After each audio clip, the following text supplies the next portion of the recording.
The village of Little Puddleton dozed peacefully in the golden embrace of a perfect English summer afternoon. The ancient church bells had just finished chiming 4 o'clock when the cream-colored invitation cards that had been displayed on mantelpieces throughout the village for the past fortnight finally bore their anticipated fruit.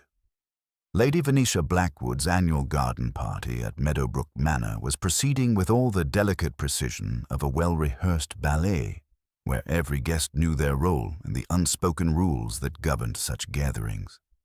The manor's gardens, renowned throughout the county for their prize-winning roses and meticulously maintained topiary, provided the perfect stage for this social theater. Beneath the dappled shade of ancient oak trees, small tables draped in crisp white linen held the essential props of English civilization. Bone china teacups, 3-tiered stands laden with cucumber sandwiches and seed cake, and silver urns that released gentle plumes of aromatic steam into the warm air. The scent of honeysuckle and lavender mingled with the delicate fragrance of Earl Grey tea, creating an atmosphere so quintessentially English that it might have been painted by Constable himself. Miss Jane Marple sat somewhat apart from the main gathering, positioned strategically beneath a sprawling horse-chestnut tree where she could observe the social dynamics with the detached interest of a naturalist studying particularly fascinating specimens. Her knitting needles clicked with rhythmic precision as she worked on what appeared to be a simple cream-colored cardigan, but her sharp blue eyes missed nothing of the subtle dramas unfolding around her. To the casual observer, she was merely a kindly elderly lady enjoying the afternoon sunshine. But those who knew Miss Marple understood that her seemingly innocent presence often coincided with the most extraordinary revelations. Lady Venetia Blackwood herself was a woman who commanded attention without appearing to seek it. In her early 60s, with silver hair swept into an elegant chignon, and wearing a gown of pale lavender silk that perfectly complemented her still handsome features, she moved through her guests with the practiced grace of someone born to such occasions. Yet Miss Marple noticed how her hostess's eyes frequently darted toward the French doors leading to the manor's library, as if expecting someone who had not yet appeared. There was a tension in Lady Venetia's shoulders that her social smile could not quite disguise, a tightness around her eyes that suggested this garden party was not proceeding entirely as planned. The guest list represented the usual cross-section of village society, each playing their appointed role in the afternoon's entertainment. Dr. Geoffrey Hartwell, the local physician, stood near the refreshment table engaged in animated discussion with Colonel Bantry about recent changes to the hunting regulations. His wife, Patricia, hovered nearby with the nervous energy of someone perpetually worried about saying the wrong thing, her prematurely gray hair escaping from its careful arrangement as she fanned herself with a lace handkerchief. Young Timothy Blackwood, Lady Venetia's nephew and presumed heir, lounged against the stone balustrade with the casual arrogance that comes from never having doubted one's place in the world. His fiancée, Miss Lydia Pemberton, held court among the younger set with animated tales of their recent London season, her sharp wit and prettier-than-average features making her the natural center of attention. Miss Marple observed how Timothy's eyes followed his fiancée's every gesture, with an intensity that suggested either deep devotion or careful surveillance. Of particular interest to Miss Marple was Mrs. Constance Fairfax, the village postmistress, who sat alone at a small table near the ornate fountain. Constance was methodically consuming her tea and scones while observing the other guests with the focused attention of someone cataloguing information for future reference. Throughout St. Mary Mead, Mrs. Fairfax was known for her encyclopedic knowledge of everyone's business, a trait that made her both invaluable and slightly feared. Today, however, there was something different about her demeanor, a coiled tension that seemed to radiate from her compact frame like heat from a banked fire. The peaceful afternoon atmosphere shattered at precisely 4:15 when Lady Venetia's housemaid came running from the manor house. Sarah Mills, a young woman known for her steady nerves and reliable service, appeared in the doorway with her face drained of all color and her hands trembling violently. Her distress was so evident that conversations began to falter throughout the garden, and Miss Marple set down her knitting with the careful deliberation of someone who sensed that the ordinary world was about to shift into something far more sinister. "Ma'am," Sarah gasped, her voice barely above a whisper, but carrying clearly in the sudden hush that had fallen over the gathering. "You must come at once. It's Mr. Pemberton, in the library. I went to bring him his tea as you instructed, but oh, ma'am, I think he's dead." The effect of these words was immediate and dramatic.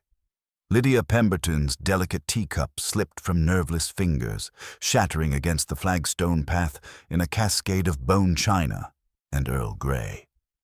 Timothy Blackwood straightened with a sharp intake of breath, his usual composure cracking to reveal something that might have been shock, or perhaps relief.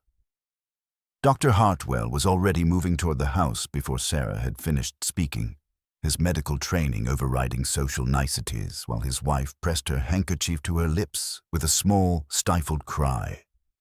Lady Venetia herself seemed frozen for a moment, her face cycling through expressions of shock, confusion, and something that Miss Marple found rather interesting, a flash of what might have been relief before settling into appropriate hostess concern. "Nonsense," she said, but her voice lacked conviction. "Reginald is perfectly well. He was merely tired from his journey and wished to rest quietly with his book. Sarah, you must be mistaken." But Sarah Mills was shaking her head with the certainty of someone who had seen death before. "No, ma'am. He's gone, right enough. Cold as stone he is, and his eyes—" She shuddered and could not continue. Miss Marple rose from her chair with quiet efficiency, following the small crowd that was now streaming toward the manor house.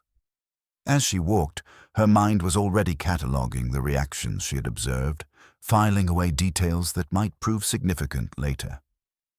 The afternoon had begun like any other garden party in Little Puddleton, but she had the distinct feeling that nothing would ever be quite the same again.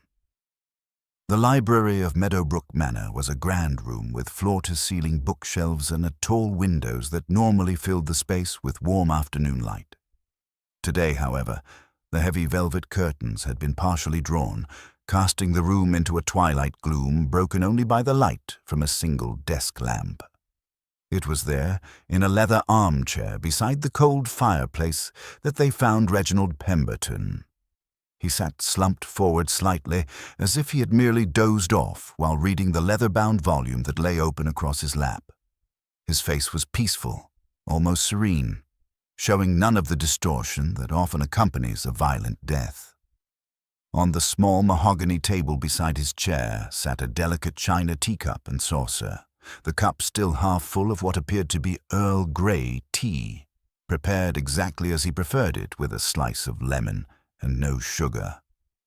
Dr. Hartwell knelt beside the chair, his practiced hands checking for vital signs that everyone already knew would not be there. After a few moments, he sat back on his heels and looked up at the assembled group with grave certainty. "I'm afraid there's no doubt," he said quietly. "Mr. Pemberton is dead. Has been for some time, I should think." It was then that Miss Marple stepped forward, her keen eyes taking in every detail of the scene with the thoroughness of long experience. She noted the position of the body, the arrangement of the furniture, the way the afternoon light fell across the Persian carpet.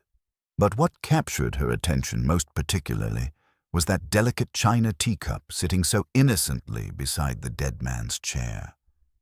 "How very curious," she murmured, more to herself than to anyone else, but her soft voice carried clearly in the hushed room. "The poor gentleman lies there quite cold, and yet—" She moved closer to the table, careful not to disturb anything, and observed the faint wisp of steam that still rose from the tea's surface. "His teacup is still warm." And with that quiet observation, as gentle as a summer breeze but as significant as a thunderclap, Miss Marple had identified the first thread that would eventually unravel the entire mystery. For in her long experience with the darker side of human nature, she had learned that the smallest details often held the largest secrets, and a teacup that remained warm beside a cold corpse was a detail that demanded the most careful attention. Indeed, the peaceful world of Little Puddleton had been shattered by death, but Miss Marple suspected that before this mystery was solved, they would discover that the true violence had been brewing beneath the surface of their genteel society for far longer than anyone dared imagine. The discovery of Reginald Pemberton's body transformed Lady Venetia's elegant garden party into something resembling a wake conducted in whispers and nervous glances. Within the space of an hour, the carefully orchestrated social gathering had dissolved into clusters of hushed conversation, each guest processing the shocking news according to their own temperament and relationship to the deceased. Lady Venetia, displaying the sort of composure that generations of breeding had instilled in her bloodline, took immediate charge of the situation with quiet authority. "I'm afraid we must ask everyone to remain for the present," she announced to her guests, her voice carrying clearly despite its subdued tone. "The police will need to speak with us all, I'm certain. Sarah, please telephone Inspector Slack immediately." The mention of the county inspector's name caused a ripple of unease among the assembled company, for Slack was known as a man of limited imagination but considerable determination. Dr. Hartwell emerged from the library, wearing the grave expression of someone who had confirmed his worst suspicions. He approached Lady Venetia with careful steps, his words pitched low enough that only those closest could overhear. "No obvious signs of violence," Miss Marple caught him murmuring, "but the circumstances are certainly peculiar. The body shows minimal rigor mortis, suggesting recent death, yet according to the housemaid, the room has been undisturbed for hours." As the immediate shock began to settle, Miss Marple observed the fascinating variety of reactions playing out across the garden like scenes from a complex theatrical performance. Lydia Pemberton sat in stunned silence on a wrought-iron bench, her face pale as parchment, while Timothy Blackwood hovered nearby, offering inadequate comfort in the form of hastily procured brandy. What struck Miss Marple as particularly interesting was Mrs. Constance Fairfax, who had abandoned her solitary position and now circulated among the guests with almost predatory energy, ostensibly offering sympathy while her sharp eyes catalogued every reaction and whispered conversation. By evening, when the last of the official vehicles had departed and the guests had been reluctantly dismissed, the news of Reginald Pemberton's death had begun its inevitable journey through Little Puddleton's intricate network of gossip. At the Crown and Thistle, Mr. Alfred Moss, the landlord, found himself the center of attention as he polished the same pewter tankard for the third time while recounting Sarah Mills's morning visit. Said the London gentleman had arrived looking none too friendly, Moss declared to his captive audience. Those were her very words. "City men never are friendly, in my experience. Too grand for their own good, coming down here with their ideas and motor cars." Colonel Bantry, encountered later that evening pacing his own rose garden, offered a characteristically straightforward assessment. "Heart attack, pure and simple, Miss Marple," he declared when she happened to pass by. "Man was of an age, enjoyed his rich puddings.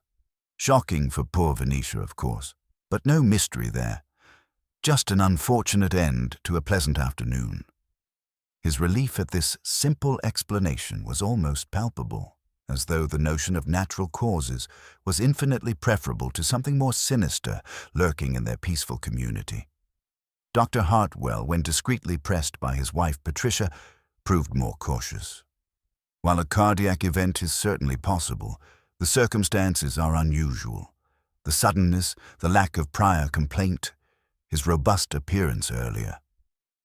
Mrs. Hartwell, ever prone to dramatic interpretations, seized upon this ambiguity with characteristic enthusiasm. "He means poison, Jane. Someone did something to that poor man." At the post office the following morning, Mrs. Constance Fairfax held court over her counter, dropping hints about Pemberton's past financial difficulties and what she termed his unseemly attachments in London. Always thought he had shifty eyes, she confided to anyone who would listen, and that Lydia, for all her airs, was rather too keen on his money. Convenient timing, wouldn't you say? Even young Timothy Blackwood, overheard at the village pub, offered his own callous assessment. The old man was frankly a bore, always droning about investments, probably just gave out from excitement. Saves us all considerable trouble, really. Miss Marple moved through these eddies of speculation like a quiet current, her knitting perpetually in her hands, offering no theories of her own but encouraging confidences with gentle nods and thoughtful hums. She observed how each person's explanation seemed to reflect their own character and anxieties. The colonel saw order and natural causes. The doctor saw medical possibilities. The postmistress saw human failing and financial motivation, while the young heir saw mere convenience. Yet none of them, she noted with particular interest, had addressed the one detail that continued to puzzle her most profoundly. In all their comfortable theories and self-serving explanations, not one person had mentioned the warm teacup that had sat so innocently beside Reginald Pemberton's cold body. That small, incongruous detail remained her quiet burden, a tiny thorn in the side of every conventional explanation the village had so eagerly embraced. Inspector Slack arrived at Meadowbrook Manor the following morning with the determined stride of a man who preferred his mysteries to resolve themselves into neat, uncomplicated conclusions. A stocky individual with iron-gray whiskers and an unfortunate tendency to reach verdicts before examining all available evidence. He had built his professional reputation on closing cases with brisk efficiency rather than exhaustive thoroughness. Miss Marple, who had encountered the inspector on previous occasions, observed his arrival from the manor's morning room, where Lady Venetia had graciously invited her to take breakfast alongside the other remaining guests.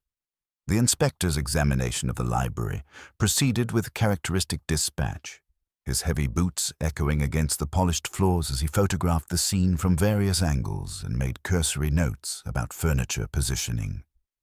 Miss Marple, positioned strategically near the window with her inevitable knitting, watched as Slack collected the infamous teacup with barely a second glance, treating it as merely another piece of evidence to be catalogued rather than a puzzle to be contemplated.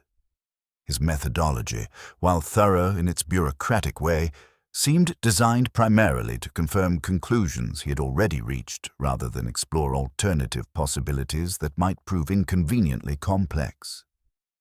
Natural causes, without question, Slack announced to Lady Venetia after completing his preliminary survey, snapping his notebook shut with evident satisfaction. Gentleman of advanced years, recent travel from London, warm afternoon, rich food at a social gathering. Heart simply gave out, happens more frequently than most people imagine. The teacup being warm merely indicates he had just refreshed his beverage when the fatal attack struck.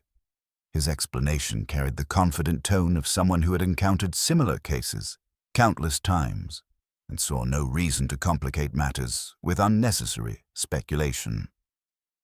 Lady Venetia received this assessment with visible relief, her shoulders relaxing for the first time since the previous afternoon's shocking discovery. How fortunate that the matter can be resolved so expeditiously, Inspector. Poor Reginald would have detested being the cause of any prolonged disturbance to the household. Yet Miss Marple noticed how her hostess's fingers continued to worry at the lace edges of her handkerchief, a nervous gesture that seemed inconsistent with her expressed gratitude for the inspector's swift conclusions. The subsequent interviews with various witnesses proceeded with similar efficiency, each adding layers to what Slack clearly hoped would remain a straightforward narrative. Timothy Blackwood, summoned first as the deceased's prospective nephew-in-law, provided a carefully measured account of the afternoon's events. Uncle Reginald complained of considerable fatigue during his journey down from London. He explained, his manner appropriately grave yet controlled. He specifically requested to rest quietly rather than participate in social activities. Perfectly understandable for a gentleman of his years and rather sedentary disposition. Dr. Hartwell, when called upon for his medical opinion, proved more cautious than the inspector might have preferred. While cardiac failure remains the most probable explanation given the circumstances, I would strongly recommend a comprehensive post-mortem examination, he suggested diplomatically, polishing his spectacles with deliberate care. Mr. Pemberton appeared to be in reasonably robust health for his age when I observed him earlier, and the suddenness of his collapse strikes me as somewhat unusual, medically speaking. It was Mrs. Constance Fairfax, however, who introduced the first significant complication to Inspector Slack's tidy theory. Summoned as one of the final witnesses to have observed Pemberton alive, the postmistress proved to be a repository of precise observations that did not align neatly with the established timeline. "Saw him walking in the garden around 3 o'clock, she reported with characteristic certainty, her sharp eyes fixed on the inspector's face. Deep in animated conversation with someone, though I couldn't determine the identity of his companion from my position near the fountain. The discussion appeared quite heated, I must say. Most unusual gesticulation for such a typically reserved gentleman." This revelation caused Inspector Slack to pause mid-sentence, his pen hovering uncertainly over his notebook as he processed this unexpected information. "You're absolutely certain about the timing, Mrs. Fairfax? And you couldn't identify the person with whom he was conversing?" The postmistress confirmed both details with unwavering conviction, adding that the exchange had possessed all the characteristics of a serious, possibly confrontational discussion based on the animated body language she had witnessed from her distant vantage point.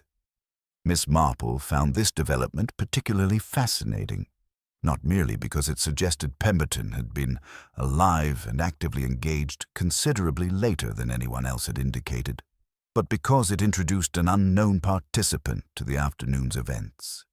If Mrs. Fairfax's observations were accurate, the timeline everyone had accepted required significant revision, making the mystery of the warm teacup even more perplexing and potentially sinister. As the morning interviews drew toward their conclusion, Miss Marple was finally called upon to provide her own account. She settled herself comfortably in the chair Inspector Slack indicated, her knitting needles maintaining their gentle rhythm as she spoke in her characteristically mild manner. "One does notice such small details at social gatherings," she began thoughtfully, "though I'm certain they're of no particular significance to your investigation, Inspector. I do recall my dear Aunt Fanny, who lived at Bath for many years and was quite particular about her tea service. She always maintained that one could set one's timepiece by the cooling properties of a properly brewed cup. 10 minutes pleasantly hot, 20 minutes acceptably warm, 30 minutes approaching the undrinkable unless one possessed an unusual tolerance for tepid beverages." Inspector Slack shifted impatiently in his chair, clearly wondering where this domestic reminiscence might lead. Miss Marple continued with gentle persistence, her blue eyes twinkling with what might have been innocent curiosity. "The reason Aunt Fanny's observations came to mind, you understand, was that curious little detail about poor Mr. Pemberton's teacup yesterday afternoon. When we discovered him in his chair, so peaceful, as Dr. Hartwell confirmed, quite beyond any earthly assistance, I couldn't help but notice that his tea was still producing the faintest wisp of steam. Most peculiar, really, when one considers that Sarah had placed that particular cup beside him only after discovering that he was already deceased." The effect of this quiet observation was immediate and profound. Lady Venetia's hands stilled completely in her lap. Dr. Hartwell looked sharply between Miss Marple and the inspector, and even Sarah Mills, who had been hovering nervously near the doorway, drew in a quick breath of recognition. Inspector Slack's frown deepened considerably as the implications of Miss Marple's gentle logic became unavoidable. "Well, perhaps the room retained considerable warmth from the afternoon sun, or the tea service maintained unusually high temperatures," he suggested with decreasing conviction. "Hardly seems significant in the larger context, Miss Marple." "Oh, quite possibly you're correct, Inspector," Miss Marple agreed with her sweetest smile, her needles never pausing in their steady work. "It may indeed prove to be nothing whatsoever.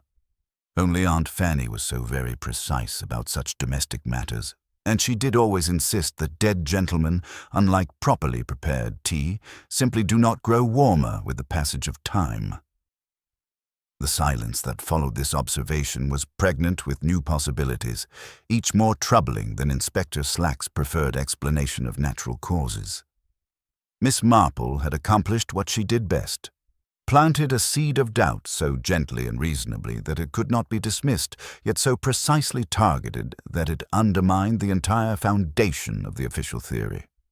The warm teacup, combined with Mrs. Fairfax's testimony about the mysterious afternoon conversation, had transformed what appeared to be a straightforward case of natural death into something far more complex and potentially sinister. As the inspector reluctantly acknowledged the need for more thorough investigation, Miss Marple continued her knitting with quiet satisfaction, knowing that the truth, like a properly constructed pattern, would eventually reveal itself to those patient enough to follow each thread to its logical conclusion. The discovery that Reginald Pemberton's death might not be natural sent ripples of unease through little Puddleton's carefully maintained social fabric.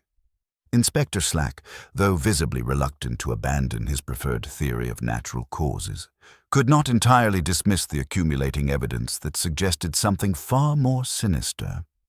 The warm teacup observation, combined with Mrs. Fairfax's testimony about the heated garden conversation, had transformed what should have been a routine matter into an investigation requiring actual detective work. A development that clearly frustrated the inspector's preference for straightforward conclusions.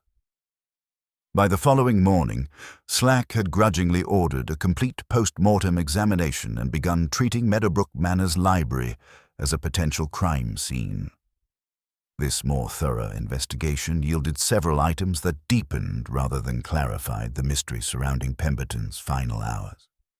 Hidden beneath the leather-bound volume found across the deceased man's lap, investigators discovered a partially completed letter written in Pemberton's distinctive handwriting and addressed to a London solicitor. The document contained tantalizingly vague references to recent discoveries of a disturbing nature and necessary revisions to previously established arrangements, though the specific details remained frustratingly incomplete. More intriguingly, careful examination of the desk revealed traces of sealing wax and faint impressions suggesting that official-looking documents had been removed from the scene. When confronted with this evidence, Lady Venetia claimed complete ignorance about any papers her guest might have brought, though her increasing nervousness suggested she was withholding information that might prove relevant to the investigation. Inspector Slack's attention soon focused with characteristic determination upon Timothy Blackwood, who possessed both clear motive and opportunity. The young man was summoned for intensive questioning, arriving with studied nonchalance that failed to entirely mask his underlying anxiety. Miss Marple, observing discreetly from the adjacent morning room, noted how Timothy's eyes avoided the precise spot where his uncle had been discovered, and how his jaw clenched repeatedly during the interview. "We understand you had a conversation with Mr. Pemberton yesterday afternoon," Slack began without preamble. "Perhaps around 3 o'clock.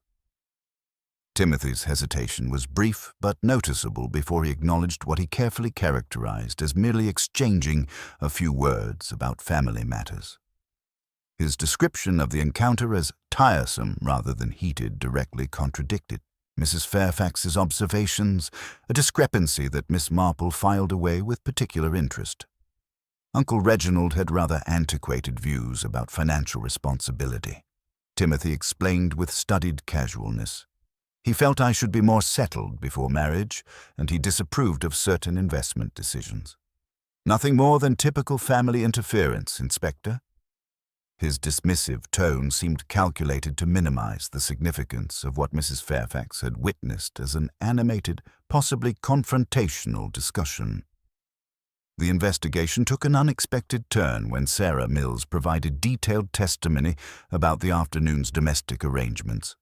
The housemaid revealed that Pemberton had been extremely particular about his tea service, insisting on specific china, precise preparation methods, and exact timing.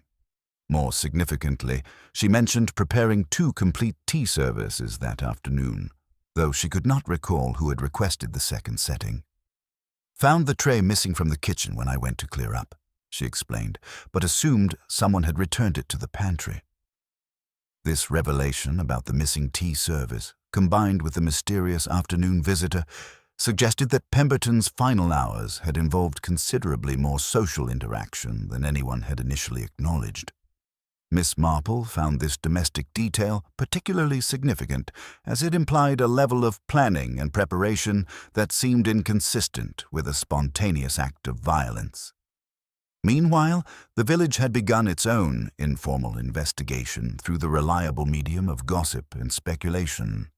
Mrs. Fairfax, energized by her role as key witness, conducted inquiries among the local population while offering dark hints about financial irregularities and unsuitable romantic attachments. At the post office, she proclaimed with characteristic certainty that Pemberton wasn't the sort to drop dead from natural causes, though her specific theories remained tantalizingly vague. The most significant revelation came from an unexpected source when Lydia Pemberton received Miss Marple in her sitting room with curious mixture of fragility and defiance.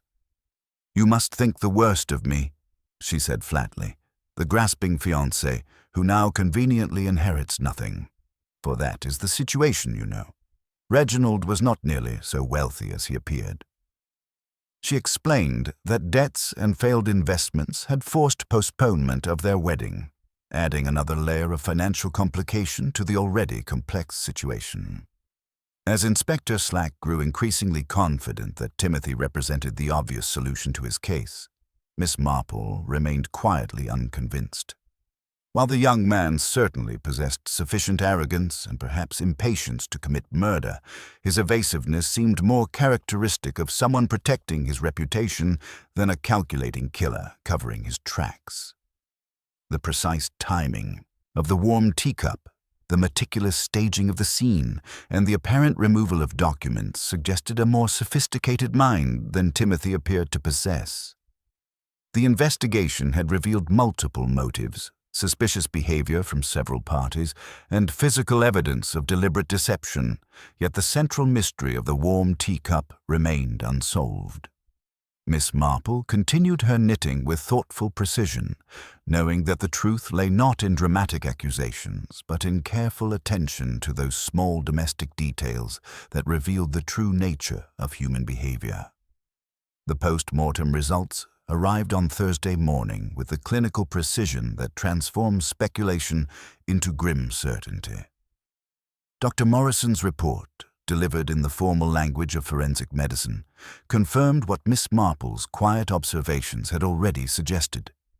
Reginald Pemberton had not died peacefully in his chair from natural causes. The county pathologist had discovered significant traces of digitalis in the deceased's system, a quantity sufficient to cause fatal cardiac arrest in a man of Pemberton's age and constitution within 1 to 2 hours of ingestion. Inspector Slack received this confirmation with the mixed emotions of a man who preferred simple solutions but could not ignore compelling evidence. The digitalis finding transformed his investigation from routine inquiry into genuine murder case, lending new significance to every detail previously dismissed as coincidental.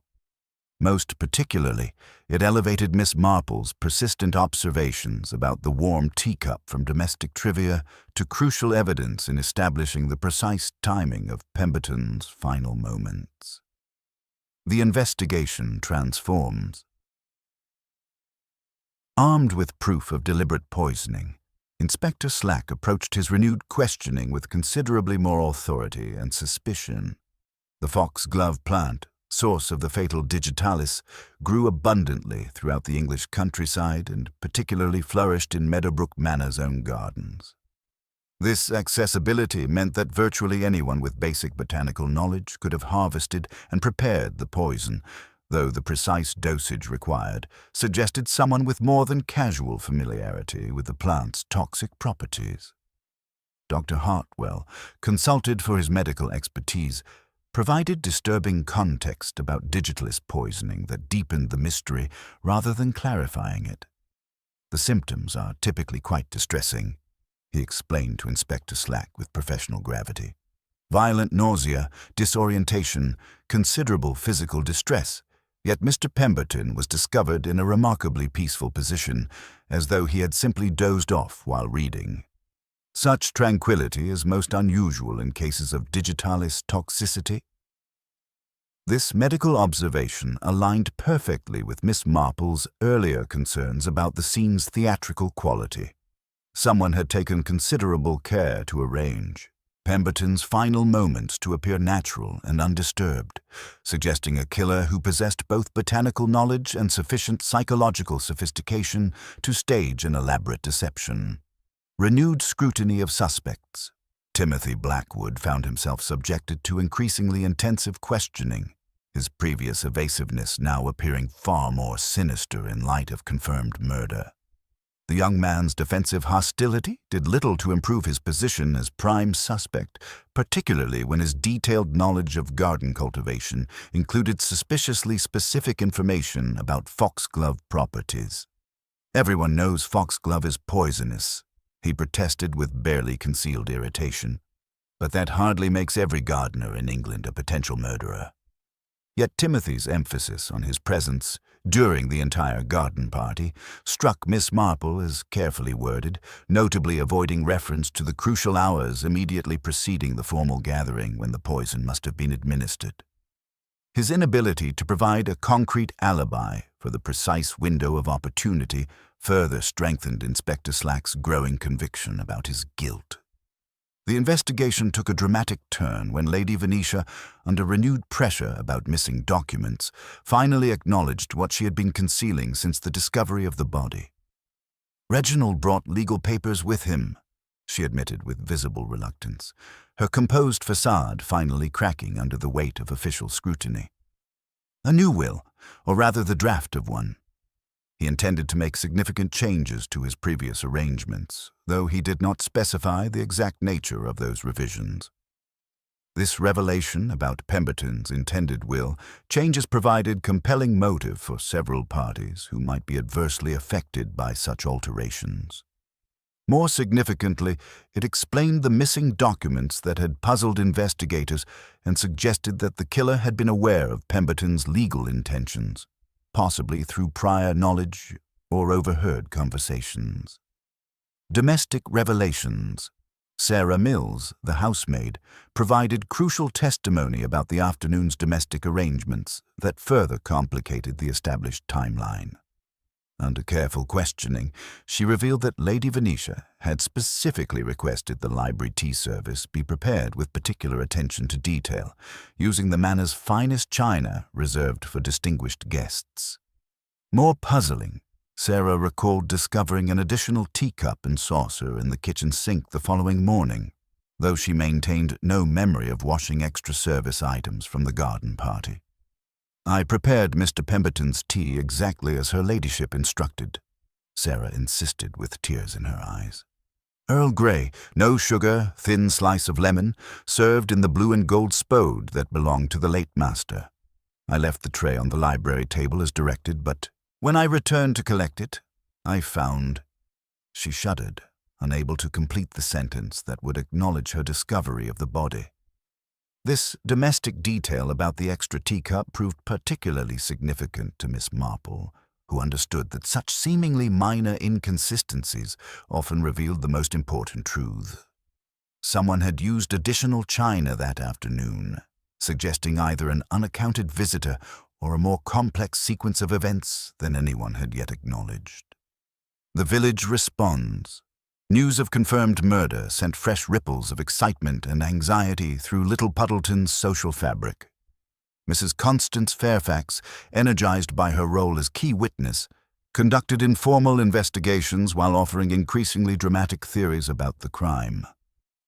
At the post office, she proclaimed with characteristic certainty that poison was always the weapon of choice for those too cowardly for honest confrontation, though her specific suspicions remained tantalizingly vague. The revelation also prompted several villagers to reconsider their previous observations in light of the new information. Colonel Bantry, abandoning his preferred theory of natural causes, now spoke darkly about city people bringing their troubles to peaceful communities, while maintaining that such violence could never originate from local residents. Miss Marple's growing understanding. Throughout these developments, Miss Marple continued her quiet observations with growing certainty that the obvious solution was merely convenient camouflage for a far more sophisticated mind. While Timothy Blackwood possessed clear motive and opportunity, his behavior suggested concealment of embarrassing secrets rather than the calculated deception required for such an elaborate murder. The precise timing necessary to administer poison through the tea service while ensuring the victim would be discovered with appropriate theatrical effect indicated someone with considerably more psychological complexity than the young heir appeared to possess. The warm teacup remained the central puzzle, its significance growing rather than diminishing as additional evidence accumulated. Someone had carefully orchestrated Pemberton's death to appear natural, while simultaneously creating circumstances that would inevitably lead to discovery of the true cause. This paradoxical approach suggested a killer who wanted the murder both concealed and revealed, a psychological sophistication that Miss Marple found far more intriguing than Inspector Slack's straightforward theory of financial motivation. As the investigation progressed, Miss Marple reflected on the essential contradiction at the heart of the case. The killer had demonstrated both careful planning and apparent carelessness, sophisticated knowledge and obvious mistakes, suggesting either a mind under considerable pressure or someone deliberately creating false impressions. In her long experience with the darker aspects of human nature, she had learned that the most dangerous criminals were often those who appeared most helpful in solving the very crimes they had committed. The mystery of the teacup that remained warm beside a cold corpse continued to hold the key to understanding not just the method of murder, but the true nature of the mind that had conceived such an elaborate and psychologically complex deception. The confirmation of deliberate poisoning transformed Inspector Slack's investigation from routine inquiry into urgent criminal matter, though his methods remained characteristically direct and somewhat lacking in subtlety. Armed with forensic proof of digitalis poisoning, he approached his renewed questioning with considerably more authority, summoning the principal witnesses to Meadowbrook Manor for what he termed clarification of previous statements. The library, now bearing the clinical atmosphere of an official crime scene, served as the stage for these more intensive interviews. Mrs. Patricia Hartwell proved an unexpected source of significant information when she arrived, clutching her leather-bound diary, maintained for the Women's Institute newsletter. Her meticulous social observations revealed a pattern of secretive meetings and unusual behavior that cast several villagers in a more suspicious light. "I've recorded Lydia Pemberton in conversation with my husband on 3 separate occasions," she explained nervously. "Always in rather out-of-the-way places, always with considerable urgency. Most unusual for casual medical consultations." More intriguingly, Patricia's entries documented Lady Venetia making uncharacteristic visits to the village, including lengthy consultations with Mrs. Fairfax at the post office that had resulted in considerable correspondence being dispatched to London addresses. These observations suggested a web of communication and planning that extended well beyond the garden party's immediate circumstances. The investigation took a more dramatic turn when Sarah Mills, under renewed pressure, revealed information she had previously withheld. "There was a visitor that afternoon," she admitted with considerable distress, "before the garden party properly began. A lady with striking red hair, carrying a large handbag. Lady Venetia received her in the library, and I heard raised voices through the door." Sarah's revelation explained the mysterious extra teacup and suggested that Pemberton's final hours had involved considerably more social interaction than anyone had acknowledged. Miss Marple, conducting her own quiet observations during a morning walk through the manor's gardens, discovered what appeared to be a small disturbance in the manicured lawn near the library window. The mark was subtle, barely perceptible, but suggested something had been dragged or pivoted there recently. Combined with her recollection that the library window had been partially open when the body was discovered, this detail raised intriguing questions about alternative means of access to the crime scene. Inspector Slack's formal reconstruction of the afternoon's events, conducted with all principal witnesses present, revealed several troubling inconsistencies. Timothy Blackwood maintained that his garden conversation with his uncle had been brief and private. Yet Mrs. Fairfax insisted she had observed Pemberton engaged in animated discussion with someone of different physical description. "The gentleman I saw was taller and darker," she stated with characteristic certainty. "Definitely not Mr. Timothy." When confronted with this contradiction, Timothy's composure cracked slightly. "Perhaps there were two conversations," he suggested with obvious reluctance, though I cannot imagine who else might have sought private discussion with Uncle Reginald. His admission opened possibilities that Inspector Slack had not previously considered, suggesting multiple parties had possessed both opportunity and apparent motive for the crime. The question of the extra teacup became increasingly significant as Sarah provided more detailed testimony about the afternoon's domestic arrangements.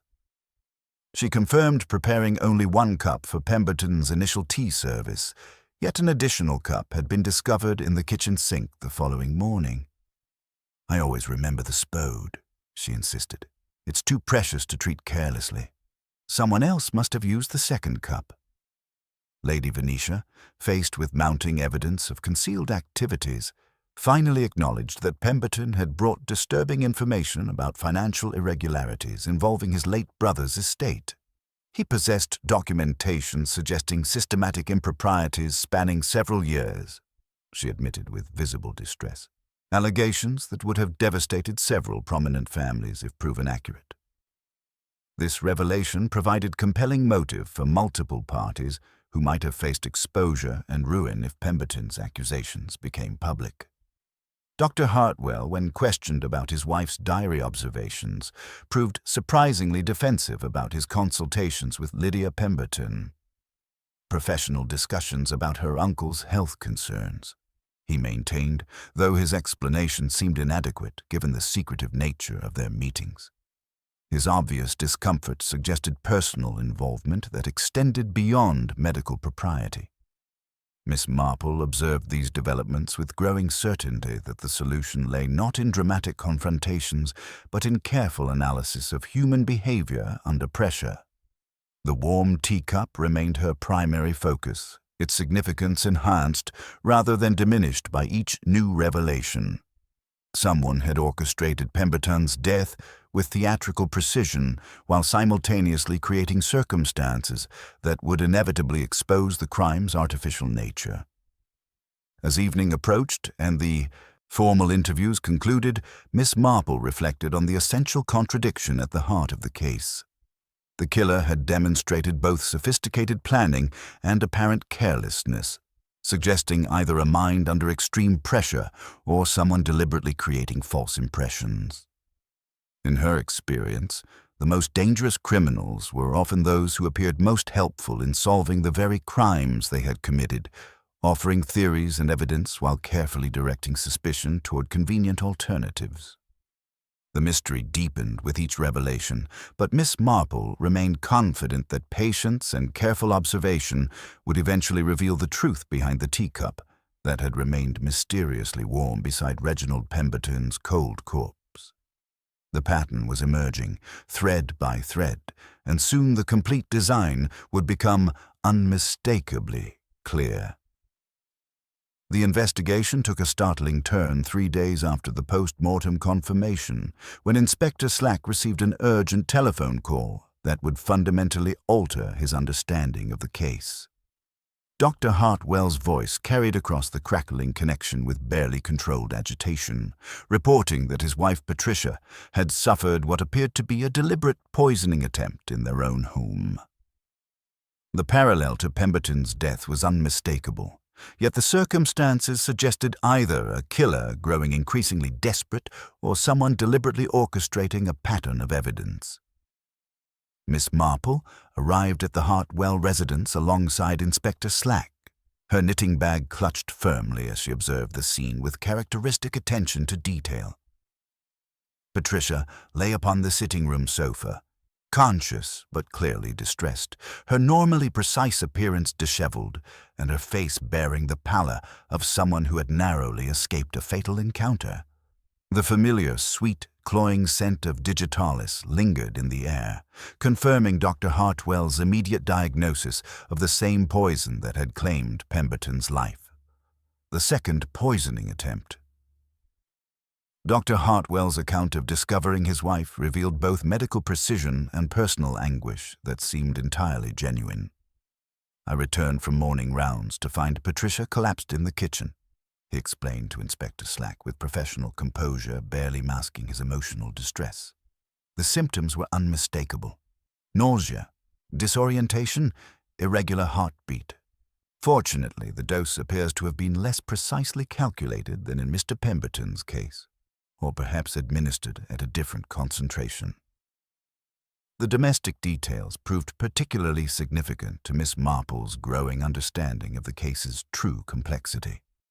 Patricia had been following her invariable morning routine of taking tea at precisely 11 o'clock, using her preferred China service and preparing Earl Grey according to her established preferences.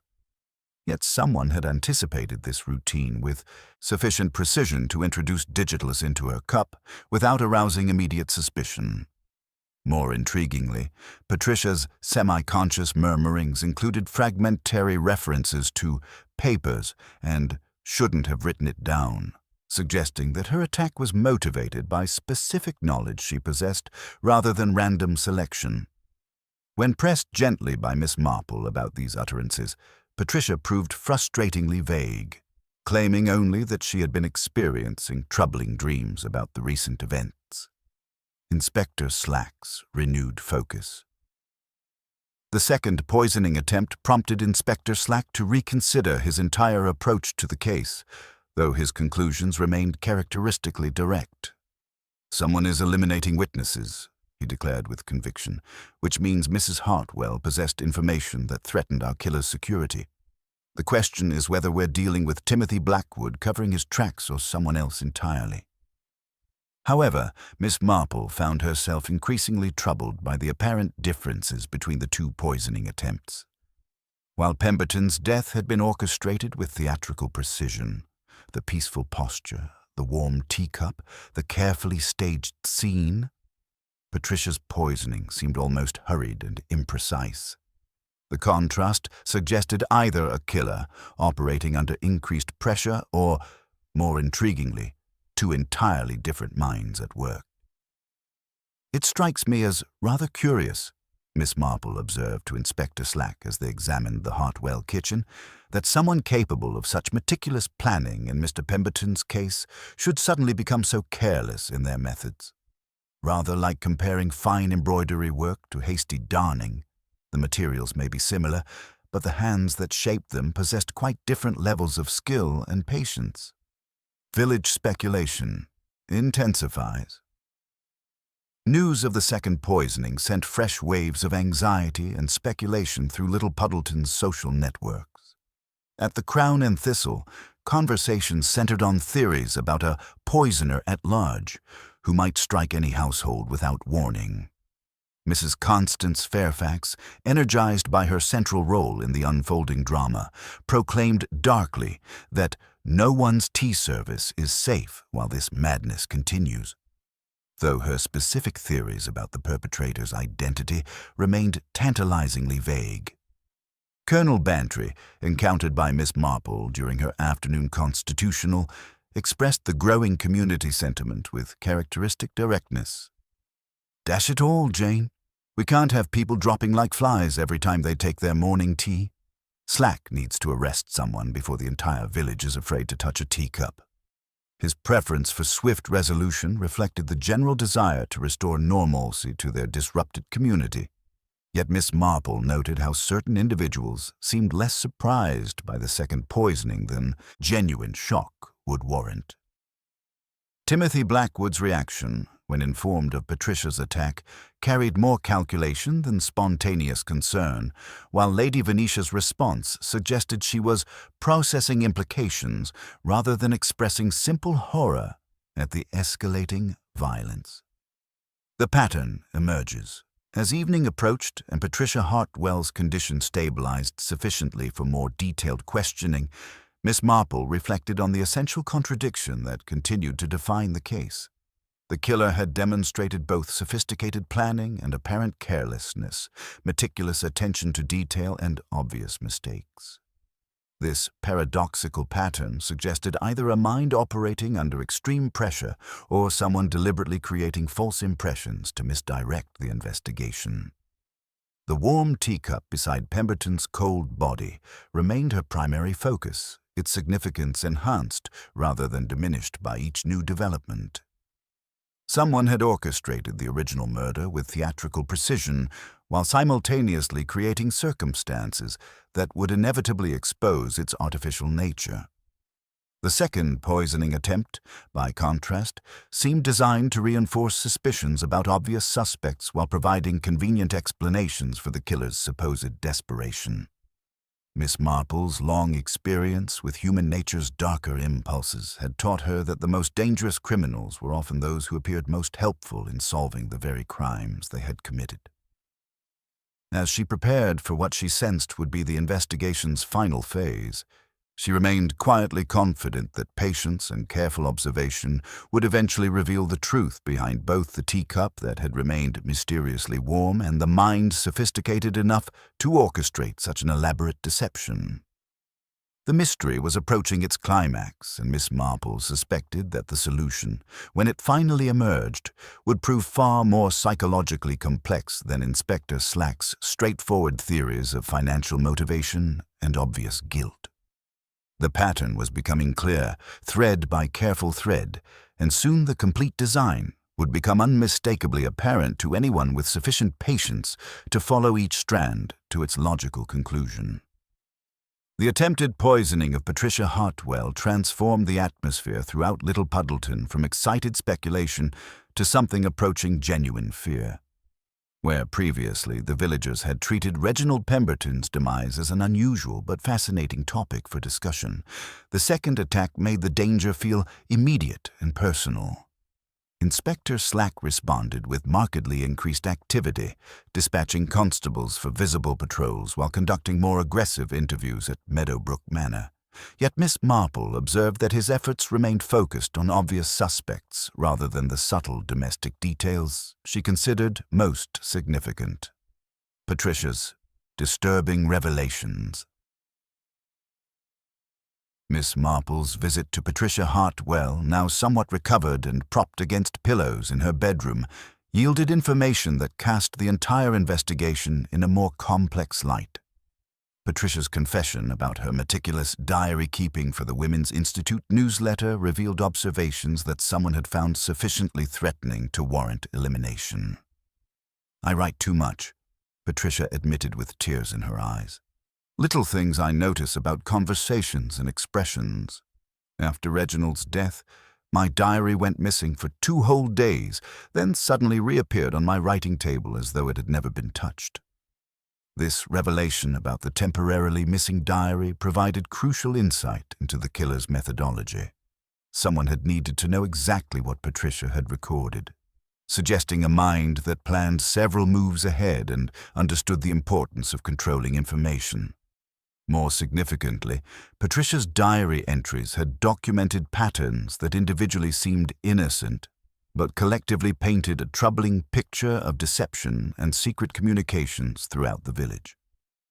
I'd written about seeing Lydia and Geoffrey in rather private conversation on several occasions, Patricia explained nervously.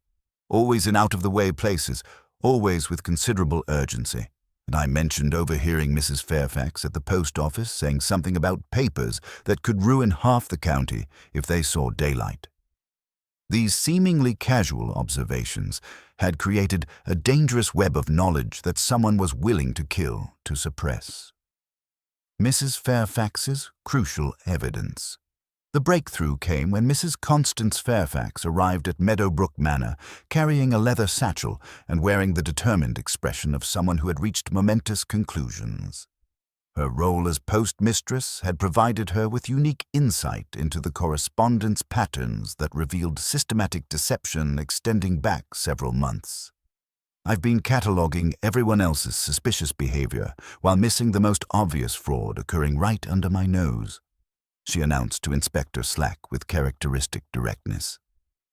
The letters she produced revealed sophisticated financial manipulation involving forged documents and falsified investment records related to Reginald Pemberton's estate.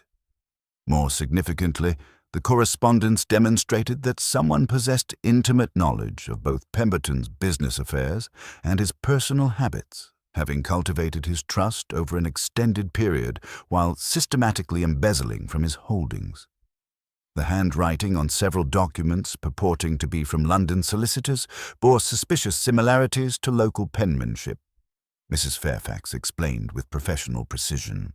Combined with unusual postal arrangements and requests for specific delivery timing, the pattern suggested someone was orchestrating communications to support false narratives about Mr. Pemberton's financial situation.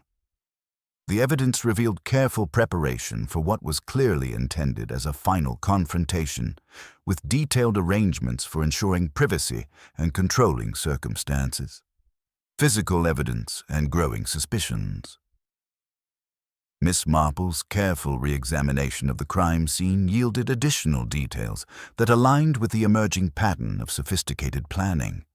Her discovery of a distinctive button near the library window, combined with Sarah Mills's testimony about the mysterious red-haired visitor, suggested that Pemberton's final afternoon had involved considerably more activity than anyone had initially acknowledged. The faint disturbance on the manicured lawn indicated something had been moved or positioned there recently, possibly providing alternative access to the library. The contrast between the two poisoning attempts became increasingly significant as evidence accumulated. Pemberton's death had been orchestrated with theatrical precision. The peaceful posture, the carefully staged scene, the warm teacup that announced something more sophisticated than natural causes. Patricia's poisoning, by contrast, seemed hurried and imprecise, suggesting either a killer operating under increased pressure or someone deliberately creating false impressions about their methods and desperation. Miss Marple's psychological insights. As the investigation progressed, Miss Marple found herself drawn to the psychological complexity revealed by the killer's contradictory behavior. The warm teacup had never been intended to conceal the murder, but rather to announce that something far more sophisticated than natural death had occurred. This suggested someone who took intellectual pride in constructing elaborate puzzles, confident that their superior cleverness would enable them to direct suspicion toward convenient alternatives while remaining safely above suspicion. Rather like a chess player who enjoys creating challenges for worthy opponents, Miss Marple observed to Inspector Slack, her knitting needles maintaining their steady rhythm. Someone who wanted their ingenuity to be recognized and appreciated, even at the risk of exposure. The entire sequence of events has been carefully orchestrated to create specific impressions while concealing the perpetrator's true identity. This psychological profile aligned perfectly with her growing understanding of how the investigation had been subtly guided from its earliest moments by someone who understood exactly how official inquiries typically proceeded. The obvious suspects had been presented with their apparent motives clearly displayed, while the true perpetrator remained positioned to offer helpful observations that directed attention away from more dangerous possibilities. The pattern emerges. The accumulated evidence revealed a mind of considerable sophistication operating under the assumption that intellectual superiority would provide adequate protection from detection. The financial fraud, the carefully staged murder scene, the strategic elimination of witnesses, and the deliberate misdirection of official investigation all demonstrated planning that extended far beyond simple criminal opportunism. Yet Miss Marple sensed that this same intellectual pride represented the killer's greatest vulnerability. In her long experience with criminal psychology, she had learned that the most sophisticated perpetrators possessed fatal weaknesses that could be exploited through precise psychological pressure. The warm teacup had been their signature, a deliberately planted clue that challenged investigators to appreciate the complexity of their achievement. As evening approached over Little Puddleton, Miss Marple prepared for what she privately termed her final test, a carefully designed encounter that would reveal the true nature of the mind they were pursuing. The investigation was approaching its climax, and she remained quietly confident that the solution, when it finally emerged, would prove both shocking in its audacity and inevitable in its psychological logic. The mystery of the teacup that remained warm beside Reginald Pemberton's cold body was approaching its resolution, and Miss Marple suspected that the truth would illuminate not just the method of murder, but the complex psychology of someone who had orchestrated the most elaborate deception Little Puddleton had ever encountered. The pattern was complete, every thread carefully traced to its source, and soon the entire design would be revealed in all its calculated brilliance and ultimate futility. Miss Marple's request to Lady Venetia the following afternoon was deceptively simple: permission to host a small tea gathering in Meadowbrook Manor's morning room for those most intimately concerned with recent events. Her gentle manner suggested nothing more than an elderly lady's desire to restore social normalcy through the comforting ritual of afternoon tea. Yet those who knew Miss Marple understood that her most significant revelations often emerged from such seemingly innocent occasions. The carefully orchestrated final test. The morning room was arranged with deliberate precision that recreated elements of the fatal garden party, while providing Miss Marple with optimal conditions for her psychological examination. Sarah Mills had prepared the tea service with particular attention to detail. Delicate bone china cups and saucers, each pattern carefully selected, arranged around a polished mahogany table where the afternoon light would illuminate every facial expression and nervous gesture. The silver teapot sat prominently on its warming stand, steam rising gently in the quiet air, while the familiar scents of Earl Grey and lemon created an atmosphere of deceptive tranquility. The assembled company represented all the principal figures whose lives had been touched by Reginald Pemberton's death. Lady Venetia presided with strained dignity, her earlier composure now showing visible cracks under the accumulated stress of hosting a murder investigation in her ancestral home. Timothy Blackwood attended with studied casualness that failed to entirely mask his underlying anxiety, while Lydia Pemberton displayed the fragile control of someone operating under enormous emotional pressure. Dr. Hartwell arrived with obvious reluctance, his professional obligations warring with personal concerns about his wife's safety, and Patricia sat beside him with the pale determination of someone who had narrowly escaped death. Inspector Slack positioned himself strategically near the window, his notebook tucked away, but his attention focused entirely on Miss Marple's proceedings. His initial skepticism about solving murders over tea and scones had gradually given way to grudging respect for her methods, though he remained prepared to intervene should her psychological manipulations produce the confession he desperately needed to close this increasingly complex case. Miss Marple's psychological strategy. I've been reflecting considerably on poor Mr. Pemberton's final afternoon. Miss Marple began conversationally, her knitting needles maintaining their gentle rhythm while her sharp blue eyes observed each face with careful attention. Such a peculiar sequence of events, really, though I suppose all tragedies appear inexplicable until one understands the human motivations that drive them. My dear Aunt Fanny, who was quite particular about such matters, always maintained that the most dangerous criminals were those who possessed sufficient intelligence to create elaborate deceptions, yet lacked the wisdom to resist demonstrating their cleverness. She paused deliberately, allowing the implications to settle before continuing with apparent innocence. The warm teacup, you see, has continued to puzzle me throughout this entire investigation. Not because it was mysterious, but because it was so obviously artificial. Someone wanted us to know that Mr. Pemberton's death was not natural, yet they arranged the scene to initially suggest peaceful passing. Such contradiction suggests a mind that takes intellectual pride in creating challenges for worthy opponents. The effect of this observation was immediate and revealing. Dr. Hartwell shifted uncomfortably in his chair, his medical composure beginning to crack under the weight of Miss Marple's gentle but relentless logic. His hands trembled slightly as he reached for his teacup, and she noted how his eyes avoided the precise spot where Pemberton's body had been discovered just days earlier. The evidence accumulates. Of course, creating such precise timing would require someone with intimate knowledge of both medical science and domestic routines, Miss Marple continued, thoughtfully, her tone remaining conversational despite the mounting psychological pressure. The digitalis dosage had to be calculated with pharmaceutical precision to ensure death occurred within a specific time frame, while the subsequent staging required detailed understanding of household procedures and social expectations. She turned her attention more directly toward Dr. Hartwell, though her manner remained gentle and seemingly sympathetic. A medical professional would possess such knowledge naturally, wouldn't they, Doctor? The precise effects of foxglove extract, the timing of cardiac failure, the symptoms that might be expected or concealed.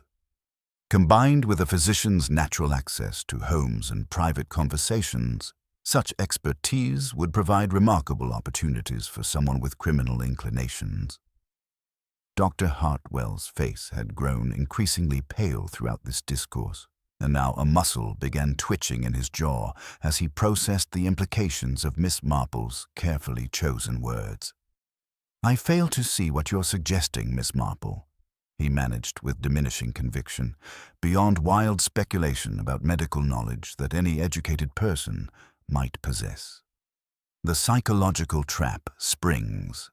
Miss Marple smiled with devastating gentleness as she prepared to spring the trap she had been carefully constructing. "Oh, but it's not merely the medical knowledge, Doctor, though that was certainly essential. It's the systematic financial manipulation that required your particular combination of professional standing and personal access.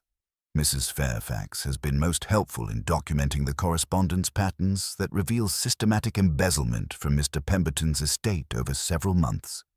She reached into her knitting bag and withdrew several letters with the careful precision of someone presenting crucial evidence.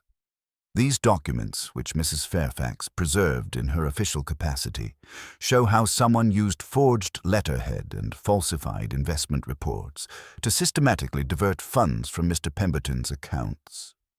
The handwriting analysis reveals characteristic formations that match samples of your prescription notes, Doctor, particularly in the distinctive way you form the letter G in Jeffrey. The accumulated weight of evidence finally broke through Dr. Hartwell's carefully maintained facade. "He was going to destroy everything," he burst out with sudden vehemence, his professional composure cracking to reveal the desperate criminal beneath. Pemberton had discovered the irregularities and threatened to expose arrangements that had taken years to establish. The self-righteous old fool actually believed he could ruin lives with his accusations and legal threats. The complete confession.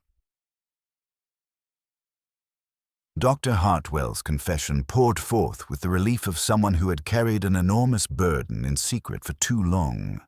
He revealed how his position as village physician had provided perfect access to homes, correspondence, and personal information that enabled systematic embezzlement from several elderly patients' estates over many years. Pemberton had been merely his most recent and lucrative victim, until the old man's suspicious nature and careful record-keeping had begun to expose the entire fraudulent scheme. I arranged a private consultation under the pretext of discussing his heart condition, Hartwell explained with a mixture of pride and desperation. Administering the digitalis, in what appeared to be a medicinal cordial. The timing was calculated to ensure he would succumb during the garden party while appearing to die peacefully from natural causes. I observed from the garden until I was certain the poison had taken effect, then entered through the library window to stage the scene appropriately. The warm teacup had been achieved through elegant simplicity rather than mechanical complexity. Hartwell had prepared fresh tea immediately after confirming Pemberton's death, replacing the original poisoned cup with one that would announce the artificial nature of the death while challenging investigators to appreciate his superior planning. His assumption that intellectual pride would protect him from suspicion had proven fatally flawed, as Miss Marple's patient observation had gradually revealed the psychological patterns that exposed his guilt. Resolution of outstanding mysteries. The second poisoning attempt on Patricia Hartwell was revealed as a desperate measure to eliminate a dangerous witness whose meticulous diary entries had documented too many suspicious patterns. She had recorded my meetings with various patients, my unusual visits to the post office, and several conversations that could have connected me to the financial irregularities, Hartwell admitted with visible anguish. I hoped to silence her while simultaneously creating a red herring that would direct suspicion toward Timothy Blackwood. The mysterious red-haired visitor was explained as an elaborate disguise Hartwell had employed to create false witnesses and establish an alibi for the crucial time period. I needed to be seen entering and leaving the library during the garden party, he explained, creating the impression of a mysterious meeting while actually staging the crime scene after Pemberton was already dead. As Inspector Slack moved forward with handcuffs, Miss Marple reflected on the essential tragedy of criminal vanity that compelled intelligent individuals to create unnecessarily complex schemes when simpler methods would prove more effective. Dr. Jeffrey Hartwell had possessed the capability for an undetectable murder, yet his need for intellectual recognition had driven him to leave deliberate clues that ensured his eventual exposure. The pattern, complete, the mystery of the teacup that remained warm beside Reginald Pemberton's cold body had been solved. Through careful attention to human psychology rather than dramatic confrontation, revealing once again that the most dangerous criminals were often those who appeared most helpful in solving the very crimes they had committed. Miss Marple's patient unraveling of the psychological threads had exposed not just a murderer, but a sophisticated mind whose fatal flaw was the very intelligence that had made the crime possible. As the afternoon light faded over Little Puddleton and the last of the official procedures were completed, Miss Marple returned to her knitting with quiet satisfaction. The pattern was complete, every thread traced to its logical conclusion, and the village could begin the slow process of healing from the violence that had shattered their peaceful world with such calculated and ultimately self-defeating sophistication. The arrest of Dr. Jeffrey Hartwell sent shockwaves through Little Puddleton that would reverberate for months to come, fundamentally altering the village's sense of safety and trust. The sight of their respected physician being led away in handcuffs by Inspector Slack challenged every assumption the residents had held about their quiet community's essential moral order.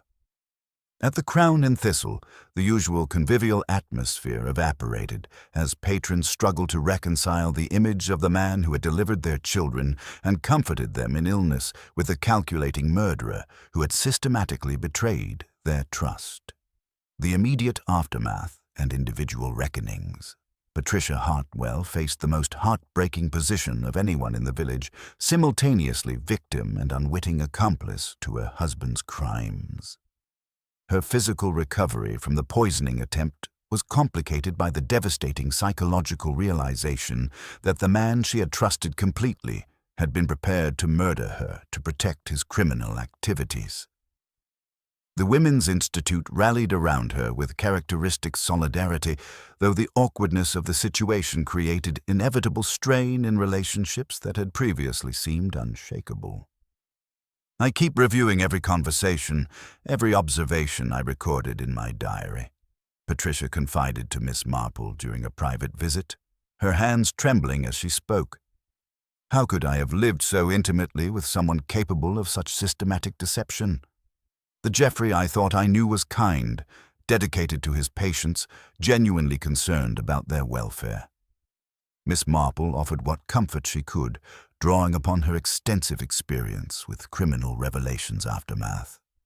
Evil rarely announces itself with dramatic flourishes, my dear, but rather conceals itself behind familiar faces and comfortable routines. Lady Venetia Blackwood emerged from the ordeal with her aristocratic composure intact, but her fundamental assumptions about trust permanently altered. The revelation that Hartwell had used his medical visits to assess her financial arrangements while maintaining the facade of devoted care left her feeling exposed and manipulated in ways that challenged her entire approach to social relationships. One invites a physician into one's home as a trusted advisor, sharing intimate details about health, family concerns, financial worries, she reflected to Miss Marple while walking through her gardens. To discover that such confidences were being systematically exploited makes one question the entire foundation of civilized society. Timothy Blackwood and Lydia Pemberton, cleared of all suspicion but scarred by the experience of being considered potential murderers, announced their intention to dissolve their engagement and pursue separate futures away from Little Puddleton's shadows. The strain of recent events had revealed that their understanding was more convenience than affection, and both felt relief at escaping what would have been an anxious dependence built on illusion rather than genuine compatibility. The village grapples with systematic betrayal. Mrs. Constance Fairfax found herself elevated from local busybody to near-legendary status, her meticulous record-keeping having provided crucial evidence for the prosecution. Yet beneath her enhanced importance lay private unease that she confided only to Miss Marple. "I should have seen it sooner," she admitted in the post office's cramped back room, examining a stack of envelopes with unusual abstraction. All those letters, the patterns of them. I pride myself on noticing such things, yet it took murder before I put the pieces together. The financial implications of Hartwell's crimes extended far beyond Reginald Pemberton's estate, as investigators discovered evidence of systematic fraud involving several elderly residents over many years. Colonel Bantry, whose own arrangements had been managed through Hartwell's recommendations, discovered he had narrowly escaped becoming another victim through sheer good fortune rather than superior judgment. "The scoundrel had been cultivating my trust for months," he confided to Miss Marple, suggesting investment opportunities and offering to handle correspondence with London solicitors. Legal resolution and broader revelations. The trial, held some months later at the county assizes, confirmed every detail of Hartwell's confession while revealing additional evidence of earlier financial irregularities. Several elderly patients' estates had been subtly mismanaged for years, their beneficiaries none the wiser until Pemberton's suspicious nature and organized papers brought the entire fraudulent edifice under threat. The jury reached its conclusion swiftly, and the judge remarked chillingly on the gross abuse of trust by a man whose profession places him in the most intimate relation to human life and death. Inspector Slack departed with his prisoner, and grudging acknowledgement that Miss Marple's psychological insights had been indispensable to solving the case. Though he never explicitly admitted his initial preference for natural causes might have persisted longer than prudent, his respectful farewell suggested a newfound appreciation for methods that operated outside conventional police procedures. Miss Marple's philosophical reflections. As autumn settled over Little Puddleton and life gradually returned to something approaching normalcy, Miss Marple found herself reflecting on the psychological complexities that had driven Dr. Hartwell to such elaborate criminality. His need to demonstrate intellectual superiority had ultimately proven more dangerous than simple greed, creating unnecessary complications that ensured his eventual detection. "Intelligence without wisdom is perhaps the most dangerous combination in human nature," she observed, while working on a new knitting project in her cottage garden, particularly when combined with the arrogance that assumes others are too simple to appreciate sophisticated deception. The warm teacup had been Hartwell's signature, a deliberate challenge that announced his cleverness while providing the very clue that would expose his guilt. In her long experience with criminal psychology, Miss Marple had learned that such behavior followed predictable patterns transcending individual circumstances. The combination of opportunity, motive, and psychological pressure created conditions where otherwise respectable individuals could rationalize increasingly serious crimes while maintaining their self-image as fundamentally decent people. Hartwell's systematic embezzlement had likely begun with small compromises, justified as temporary measures, gradually escalating through its own momentum until murder seemed a logical extension of his criminal enterprise. The pattern of recovery and renewed vigilance. Yet, as so often occurred after justice had completed its formal work, the village's interest in legalities gradually waned. What remained was not the forensic reports or legal proceedings, but the human puzzle beneath it all, how someone so apparently respectable could conceive and execute such calculated crimes while maintaining perfect social camouflage. As winter approached and the village settled into seasonal rhythms, an air of lingering unease remained like a faint stain impossible to completely remove. People still visited doctors and trusted their prescriptions, tea was still poured, and foxgloves still blossomed in cottage gardens. Yet perhaps for a time, villagers looked more closely at the contents of their cups, and a few gardens saw their foxgloves quietly replaced with more innocent daisies. Miss Marple resumed her ordinary existence with unobtrusive contentment, attending church, contributing to local activities, and knitting steadily through Women's Institute meetings. To casual observers, she remained merely a kind, slightly old-fashioned lady whose chief interests appeared to be domestic matters and gentle gossip. Only those who had witnessed her seated calmly with her knitting while a murderer unburdened his soul understood that her real occupation was the patient observation of human nature in all its small vanities and occasional enormities.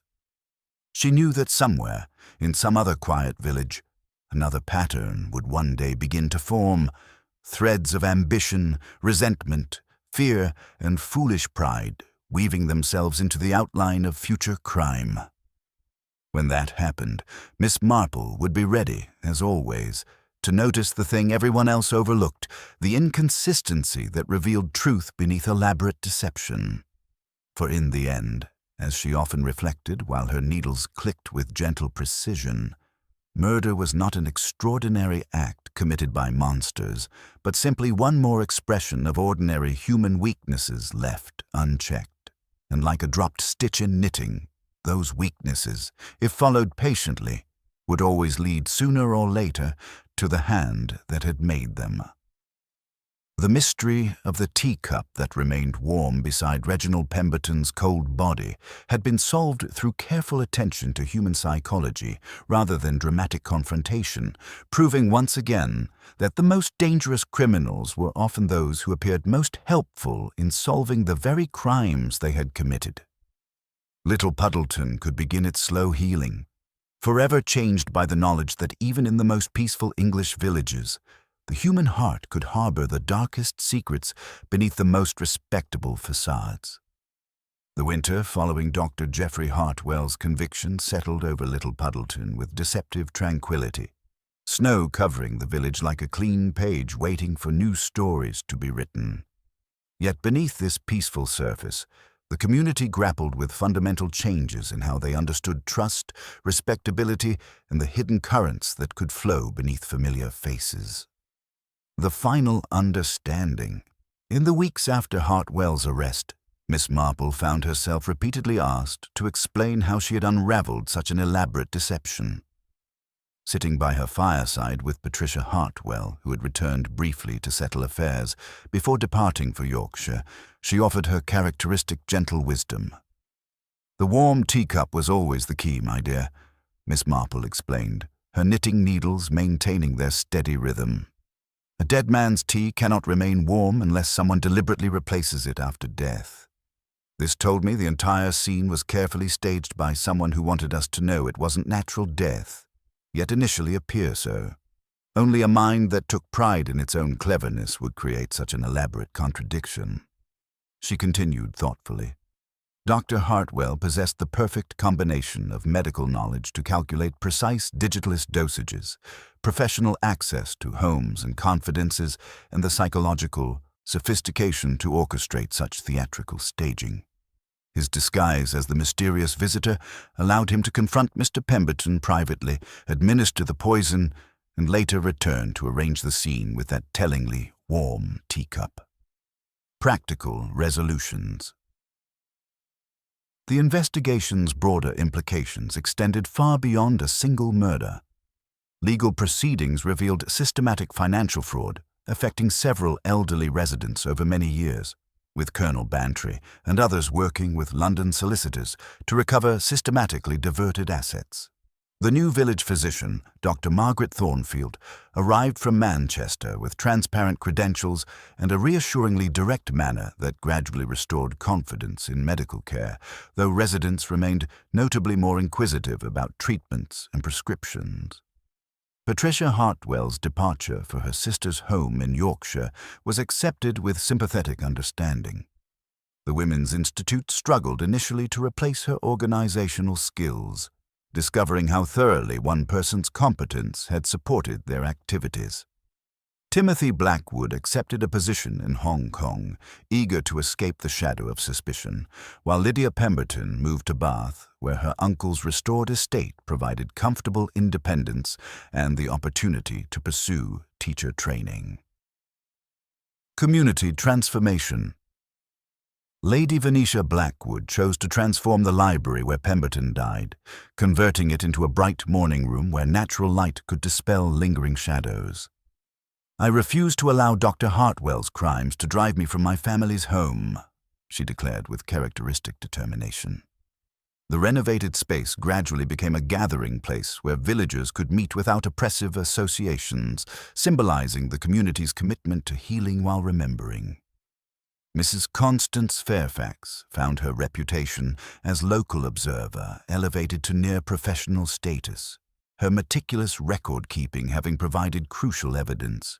Yet beneath her enhanced importance lay private reflection about the patterns she should have recognized sooner, adding thoughtful caution to her natural curiosity about village affairs. Enduring changes. Social interactions resumed with subtle but permanent alterations. At the Women's Institute, discussions of trust and reliability carried new undertones of awareness. The Crown and Thistle maintained its role as the center of local conversation, though patrons now spoke with slightly more circumspection, conscious that their words might someday provide crucial details in unexpected circumstances. Miss Marple observed these adaptations with the patient interest of someone who understood that communities, like individuals, must find ways to absorb traumatic revelations while preserving essential character. The village had learned to balance appropriate caution with the openness that enabled civilized society to function, perhaps the best outcome anyone could reasonably expect from such a thorough encounter with sophisticated evil. Final reflections. As spring returned and gardens began their annual renewal, Miss Marple reflected on the case while tending her own foxgloves, those beautiful yet dangerous plants that served as natural reminders of how poison and healing often grew from identical sources. Dr. Hartwell had possessed medical knowledge that could save lives, yet chose to employ that expertise for murder, demonstrating how professional competence could be perverted by moral weakness and criminal vanity. The mystery of the teacup that remained warm beside Reginald Pemberton's cold body had been solved through patient attention to psychological patterns rather than dramatic revelation, proving once again that the most dangerous criminals were often those who appeared most helpful in solving the very crimes they committed.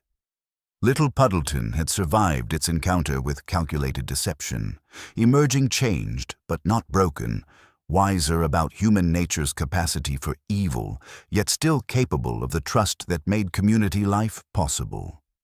In her long experience with criminal psychology, Miss Marple understood that such episodes served as necessary reminders that vigilance and kindness must coexist, teaching communities to look more carefully at familiar faces while preserving the essential warmth that made their shared life worth protecting. The warm teacup would remain in her memory not merely as a clever clue, but as a perfect symbol of human complexity. The comforting surface and the deadly secret, coexisting in a single, ordinary object that revealed everything about the mind that had arranged it so carefully and ultimately so foolishly. The spring following Dr. Geoffrey Hartwell's conviction arrived with a gentle insistence that characterizes English seasons, bringing daffodils and lamb's bleats to Little Puddleton while the community continued its slow, deliberate process of healing from revelations that had fundamentally altered their understanding of trust and respectability. The village church prepared for Easter with its usual combination of reverence and mild chaos. Yet beneath these familiar rhythms lay permanent changes in how residents approached their daily interactions and assumptions about their neighbors. Individual resolutions and new beginnings. Dr. Margaret Thornfield had established herself successfully as the village physician, her transparent manner providing exactly the antidote the community required after Hartwell's systematic betrayal. Where her predecessor had cultivated professional mystique and paternalistic authority, Margaret opened her medical bag without hesitation whenever patients inquired about treatments, encouraging them to maintain written records of their own care. I find that after what has happened, people prefer to see exactly what I'm doing and why, she explained to Miss Marple during a courtesy call. It seems only fair to oblige them with complete transparency. Patricia Hartwell's letters from Yorkshire arrived with decreasing frequency but increasing warmth, suggesting gradual recovery from the devastating realization that the man she had trusted completely had been prepared to murder her for his own protection. The Women's Institute had rallied around her absence by distributing responsibilities she had previously handled single-handedly, discovering that this structural change strengthened rather than weakened their organization by preventing future dependence on any individual member. Lady Venetia Blackwood had transformed the library where Pemberton died into a bright conservatory filled with exotic plants and the cheerful conversation of her new bridge club. The change was radical and deliberate, a clear statement that Meadowbrook Manor would not yield to the shadows of Dr. Hartwell's crimes. I find I must reclaim the space, she explained to Miss Marple while pouring tea in that very room, or else it will always belong more to Dr. Hartwell than to this house. Community transformation and institutional learning. The legal proceedings had concluded with Hartwell receiving a lengthy prison sentence, though the full extent of his financial crimes continued generating administrative complexities that would require years to resolve completely. Several elderly residents' estates needed careful reconstruction to determine which assets had been legitimately managed and which had been systematically diverted through forged documents and falsified investment reports. Mrs. Constance Fairfax found her reputation as local observer elevated to near professional status, her meticulous record-keeping having provided crucial evidence for the prosecution. Yet beneath her enhanced importance lay thoughtful reflection about patterns she should have recognized sooner, adding careful discretion to her natural curiosity about village affairs. The post office now included an additional locked drawer for sensitive correspondence, a practical measure that carried unmistakable echoes of recent events. The Women's Institute had scheduled lectures on recognizing common poisonous plants and protecting elderly residents from financial exploitation, transforming personal trauma into community education. These sessions drew far more interest than their usual discussions of domestic efficiency, reflecting the village's determination to learn practical lessons from their encounter with sophisticated deception. Miss Marple's enduring wisdom. As afternoon light filtered through her cottage windows, Miss Marple reflected on the case while tending her own foxgloves. those beautiful yet dangerous plants that served as natural reminders of how poison and healing often grew from identical sources. She had considered removing them that winter to avoid awkward associations, but ultimately decided against such surrender to fear. "Tools are innocent," she murmured to herself, observing how the tall purple spires nodded gently in the spring breeze. "It is hands and hearts that bear the true moral burden." Dr. Hartwell had possessed medical knowledge that could save lives, yet chose to employ that expertise for murder, demonstrating how professional competence could be perverted by moral weakness and criminal vanity. When the vicar visited that afternoon, settling awkwardly in her garden chair, he asked whether such cases caused her to think poorly of human nature. Miss Marple considered this while her needles clicked softly. "On the contrary, Mr. Clement, I think they cause me to think quite accurately of it. Human nature is capable of very great kindness and very great cruelty, often in the very same person. But little Puddleton has shown remarkable capacity for recovery. People have rallied around Mrs. Hartwell, and they have not abandoned the practice of drinking tea, despite everything. The pattern complete.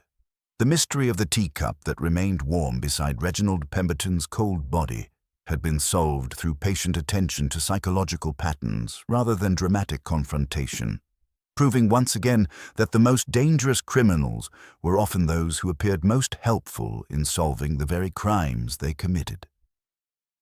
Dr. Hartwell's need to demonstrate intellectual superiority through elaborate staging had created the very contradictions that ensured his detection, his signature flourish, becoming his undoing.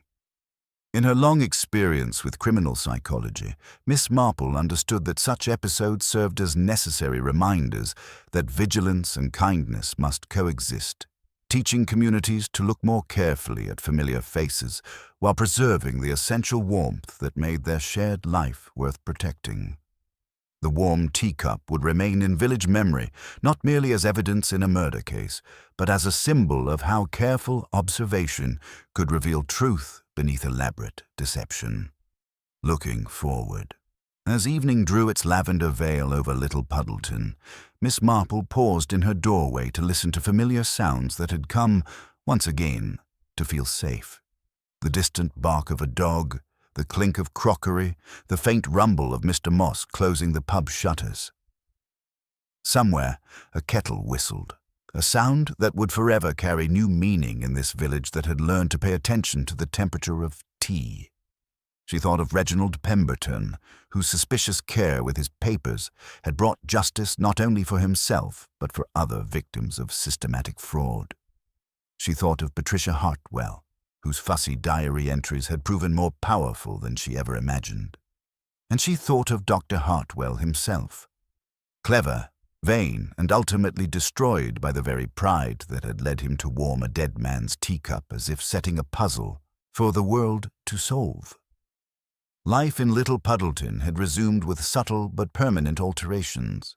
The community had learned to balance appropriate caution with the openness that enabled civilized society to function, perhaps the best outcome anyone could reasonably expect from such a thorough encounter with sophisticated evil. Miss Marple went inside, set her own kettle on the hob, and reached for her familiar tin of loose-leaf tea. She measured it with practiced care, then smiled faintly to herself. 10 minutes pleasantly hot, 20 acceptably warm, 30 quite undrinkable, unless, of course, someone interferes. For she knew that somewhere, in some other quiet village, another pattern would one day begin to form. Threads of ambition, resentment, fear, and foolish pride weaving themselves into the outline of future crime.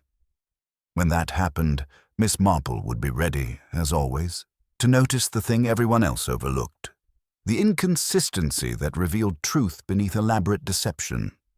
The mystery was solved, the community healed, and the eternal puzzle that most interested Miss Marple, the human heart and the curious, sometimes deadly ways in which it betrayed itself, continued its endless, fascinating variations. In the end, murder was not an extraordinary act committed by monsters, but simply another expression of ordinary human weaknesses left unchecked. And like a dropped stitch in knitting, those weaknesses, if followed patiently, would always lead to the hand that had made them.